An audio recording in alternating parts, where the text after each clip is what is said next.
আজকে হতাশ নিয়ে কিছু কথা বলবো। যারা যারা হতাশ দুনিয়াতে, তাদেরকে নিয়ে আমি কিছু কথা বলতে চাই। আপনারা ভিডিওটা একবারে সর্বলাস্ট পর্যন্ত দেখবেন।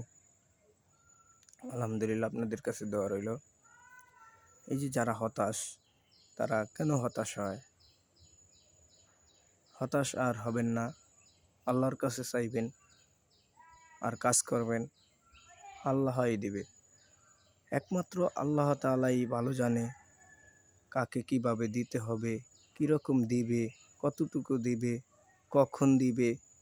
সেটা একমাত্র আল্লাহ তাআলাই জানে যে আমার বান্দাকে আমি কিভাবে দিব, আমার কোন বান্দা কতটুকু আমার কাছে চাইতেছে, কত নত হইতেছে আমার কাছে।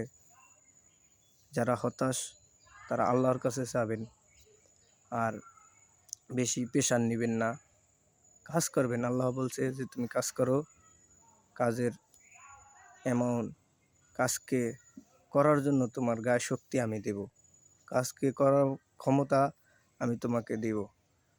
তো আল্লাহর কাছে চাইতে হবে, হতাশ হলেই চলবে না। হতাশ তো যারা হয়, যারা ব্যর্থ, তারা হতাশ হয়। তো যারা সাফল্যের দিকে এগিয়ে যায়, তারা আল্লাহর কাছে চায়, আল্লাহই তাদেরকে কাজ করার মতো শক্তি দিয়ে দেয়।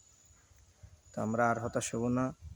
আল্লাহর কাছে সব সময় আমরা একটা দোয়াই করব, সেটা যেন এইভাবে হয়: আল্লাহুম্মা গফিরলি ওয়ারহামনি ওয়াহদিনি ওয়াআফিনি ওয়ারজুকনি। সবাই জানলেন, সবাই বুঝলেন, হতাশ আর হবেন না।